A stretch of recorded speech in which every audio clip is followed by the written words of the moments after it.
بسم اللہ الرحمن الرحیم۔ السلام علیکہ یا صاحب العصر والزمان۔ سامعین کرام، 3 منٹ قیامت کے عالم آخرت میں 3 منٹ کا سفر ہے، جس کی آج 13ویں کڑی ہے۔ شہید اور شہادت۔ قیامت کے اس مختصر سفر میں شہید اور شہادت کے حوالے سے میرا نقطۂ نظر بالکل تبدیل ہو گیا ہے۔ اس کی کچھ وجوہات ہیں۔ ہمارے شہر میں ایک استاد تھے جو بچوں کی تربیت کا کام کرتے تھے۔ ان کی کوششوں کے نتیجے میں بہت سارے نوجوان اہل مسجد بن گئے تھے۔ وہ خلوص نیت کے ساتھ کام کرتے تھے۔ میرا اہل مسجد بننے میں بھی ان کا بڑا کردار تھا۔ یہ بندہ خدا ایک دن گاڑی چلا رہا تھا کہ اس نے لال بتی کو کراس کیا۔ اس کے نتیجے میں ایک خوفناک ایکسیڈنٹ ہوا، جس کی وجہ سے اس کی موت واقع ہو گئی۔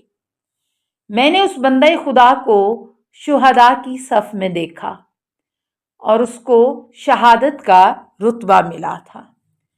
مجھے اس سے ہم کلام ہونے کا موقع ملا۔ پتہ چلا کہ وہ مرتبہ شہادت کا حقدار اس لیے قرار پایا ہے کیونکہ وہ اپنے گاؤں کی مسجد اور اپنے محلے میں ایک نیک کردار انسان تھا اور دینی احکامات کی رعایت کرتا تھا، لہذا اس کو شہادت کا رتبہ عطا کیا گیا تھا۔ لیکن ایک سوال نے مجھے پریشان کر رکھا تھا کہ وہ تو ایکسیڈنٹ میں مارا گیا تھا اور غلطی بھی اس کی اپنی تھی کیونکہ ٹریفک قانون کی رعایت نہیں کی تھی۔ وہ اچانک مجھ سے مخاطب ہوا اور کہنے لگا کہ میرا ڈرائیونگ سیٹ پر برین ہیمریج یعنی دماغی فالج ہوا تھا، جس سے میری موت واقع ہوئی تھی، اور سامنے والی گاڑی کے ساتھ تصادم اس کے بعد ہوا تھا۔ ایکسیڈنٹ میں میرا ذرا برابر بھی قصور نہیں تھا۔ ایک اور جگہ پر اپنے والد مرحوم کے دوست سے ملاقات ہوئی۔ وہ جنگ کے ابتدائی ایام میں شہید ہو گئے تھے۔ ان کو ہمارے شہر کے شہداء قبرستان میں دفنایا گیا تھا۔ وہ تو وہاں مصیبت میں گرفتار تھے اور رتبہ شہادت سے بھی محروم تھے۔ یہ بات میرے لیے حیرانگی کا باعث تھی۔ میں کیسے بھول سکتا ہوں؟ اس کو شہداء کے تابوت میں قبرستان لے کر گئے تھے، لیکن وہ شہید کیوں نہیں ہے؟ اس نے وجہ خود ہی بتا دی۔ میں محاذ پر ضرور گیا تھا، لیکن میرا جہاد کا کوئی ارادہ نہیں تھا۔ میں اپنے کاروبار کے سلسلے میں اور قالینوں کی خریداری کے لیے سرحدی علاقے میں گیا تھا۔ وہاں پر بمباری ہوئی، جس سے میری موت واقع ہوئی اور میری لاش لوگوں نے مجاہدین کے ساتھ رکھ دی تھی۔ شہر لا کر ہمیں دفن کیا گیا اور وہ سمجھے کہ میں بھی مجاہد تھا۔ شہداء کے حوالے سے سب سے حیران کن بات میرے پڑوسی کی ہے۔ مجھے بالکل اچھی طرح سے یاد ہے کہ ہائی اسکول کے دنوں میں ہمارا زیادہ تر وقت مسجد، کلاس یا قرآن خوانی یا پھر عزاداری میں گزرتا تھا۔ رات کے پچھلے پہر ہم واپس گھر لوٹتے تھے اور راستے میں ایک باریک اور تاریک کوچے سے گزرنا پڑتا تھا۔ بچپن سے ہی ہم بہت شرارتی تھے۔ لوگوں کے گھروں کی گھنٹیاں بجاتے تھے اور پھر جلدی سے 9-2-11 ہو جاتے تھے۔ اس رات سارے دوست جلدی نکل گئے تھے اور میں سب سے آخر میں اکیلے ہی گھر کی جانب چل پڑا۔ میرے جو دوست تھوڑی دیر پہلے وہاں سے گزرے تھے، انہوں نے گھر کے دروازے کی گھنٹی پر ٹیپ چپکا دیا تھا اور فوراً وہاں سے بھاگ گئے تھے۔ دروازے کی گھنٹی مسلسل بج رہی تھی۔ گھر سے ایک لڑکا فوراً باہر آیا۔ اس کا تعلق بھی مرکز سے تھا۔ ٹیپ ہٹا کر وہ میری طرف متوجہ ہوا۔ اس کو کسی نے بتایا تھا کہ میں اس طرح کی شرارتوں کا عادی ہوں۔ اس نے مجھے کلائی سے پکڑا اور کہنے لگا، آج میں تمہیں تمہارے ابو کے پاس لے کر چلتا ہوں اور تمہاری شرارتوں کے بارے میں ان کو بتاؤں گا۔ میں قسمیں کھاتا رہا کہ یہ میری شرارت نہیں تھی، لیکن وہ نہیں مانا اور مجھے زبردستی میرے گھر لایا اور میرے ابو کو بلایا۔ اس رات ہمارے پڑوس میں شادی تھی اور بہت زیادہ رش بھی تھا۔ بابا نے سنا تو بہت ناراض ہوئے اور سب کے سامنے میری پٹائی کی۔ اس واقعے کو کئی سال گزر گئے اور پھر یہ مرکزی نوجوان 8 سالہ ایران عراق جنگ کے آخری ایام میں درجہ شہادت پر فائز ہوا۔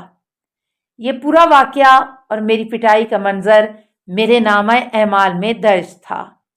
میں نے میز والے جوان سے پوچھا، آپ کی نظر میں اس شہید سے مجھے کس طرح اپنا حق وصول کرنا چاہیے؟ اس نے میرے بارے میں فیصلہ کرنے میں جلد بازی سے کام لیا ہے۔ وہ کہنے لگا، اس شہید کا یہاں آنا ضروری نہیں ہے۔ میرے پاس یہ اختیار ہے کہ اس شہید سے راضی ہونے کے لیے تم جتنا چاہو میں تمہارے گناہ معاف کر سکتا ہوں۔ اچانک میرے نامہ اعمال کے ورق پلٹنے لگے اور میں حیران دیکھتا رہا کہ ہر صفحے سے میرے گناہ مٹ رہے تھے۔ میری خوشی کی انتہا نہ رہی۔ تقریباً 1 سے 2 سال کے میرے گناہ معاف ہو گئے تھے۔ میز والے جوان کی آواز آئی، اب راضی ہو؟ میں نے کہا، جی ہاں میں راضی ہوں، لیکن پھر پشیمان ہوا۔ کیا ہی اچھا ہوتا کہ میں صبر کرتا تاکہ میرے نامہ اعمال میں سے سارے گناہ معاف ہو جاتے، لیکن پھر بھی برا سودا نہیں تھا۔ اسی وقت وہ شہید بھی تشریف لایا، سلام کر کے بغل گیر ہوا اور اس کی زیارت سے مجھے بہت خوشی ہوئی۔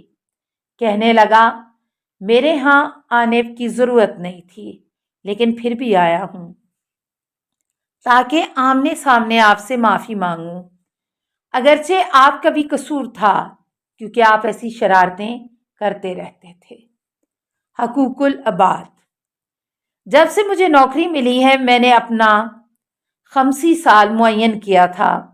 ہر سال اضافی آمدنی کا حساب لگاتا تھا اور اس کا 5واں حصہ خمس کے عنوان سے ادا کرتا تھا۔ ہمارے محلے میں بہت سارے اچھے علماء دین تھے، لیکن میرے ایک دوست نے بتایا کہ محلے میں ایک عمر رسیدہ عالم دین ہے۔ کہنے لگا، مل کر چلتے ہیں اور خمس کی رقم ان کو دے کر رسید لیتے ہیں۔ میں خمس کے معاملے میں بہت احتیاط کیا کرتا تھا۔ کوشش یہی رہتی تھی کہ کوئی معمولی سی چیز بھی نہ چھوٹ جائے۔ 90 کی دہائی سے میں رہبر معظم انقلاب کا مقلد ہوں۔ مجھے اچھی طرح سے یاد ہے کہ میری خمس کی رقم 20,000 تومان تھی۔ ایک سال میں نے جب اس عمر رسیدہ عالم دین کو خمس کی رقم تھمائی تو تاکید کی کہ رہبر معظم کے دفتر سے میرے لیے رسید ضرور لے کر آئیں۔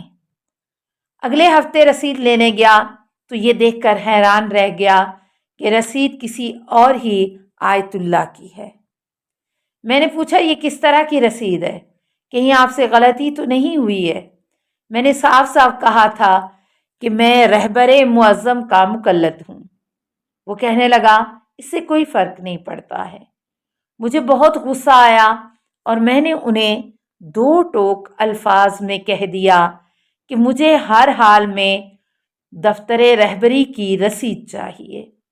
میں نے آپ سے کہہ دیا تھا کہ میں رہبر معظم کا مقلد ہوں اور میرا خمس بھی ان تک پہنچنا چاہیے۔ 1 ہفتہ گزر گیا، میں دوبارہ رسید لینے پہنچ گیا تو اس نے ایک رسید تھما دی جو مہر کے بغیر ہی تھی۔ اس کے صحیح یا غلط ہونے کا مجھے کوئی اندازہ نہیں تھا، لیکن اس کے بعد میں نے اکاؤنٹ نمبر لے لیا اور خمس کی رقم خود ہی ٹرانسفر کرتا تھا۔ 1-2 سال گزر گئے اور پھر وہ عمر رسیدہ عالم بھی دنیا سے چلا گیا۔ بعد میں مجھے پتہ چلا کہ اس عالم نے کئی اور افراد کا خمس بھی ادھر ادھر کیا ہے۔ اپنے اعمال کو دیکھنے میں مصروف تھا کہ اچانک اسی عمر رسیدہ عالم کو دیکھا۔ اس کی حالت بہت خراب تھی۔ حقوق العباد کے معاملے میں اس نے بہت زیادہ لاپرواہی سے کام لیا تھا اور وہ لوگوں کا مکروز تھا، لہٰذا بری طرح پھنس گیا تھا۔ خمس میں خرد برد نے اس کو بیچارہ کر دیا تھا۔ بہت سارے عام افراد اس سے بہتر حالت میں تھے۔ وہ عمر رسیدہ عالم میرے پاس آیا اور کہنے لگا کہ میں اس کو معاف کر دوں، لیکن اس کا معاملہ اتنا خراب تھا کہ میرے معاف کرنے یا نہ کرنے سے اس کو کوئی خاص فرق نہیں پڑتا تھا، لہٰذا میں نے بھی انکار کر دیا۔ السلام علیکہ یا ابا عبداللہ الحسین، اللہم صلی علی محمد و آل محمد۔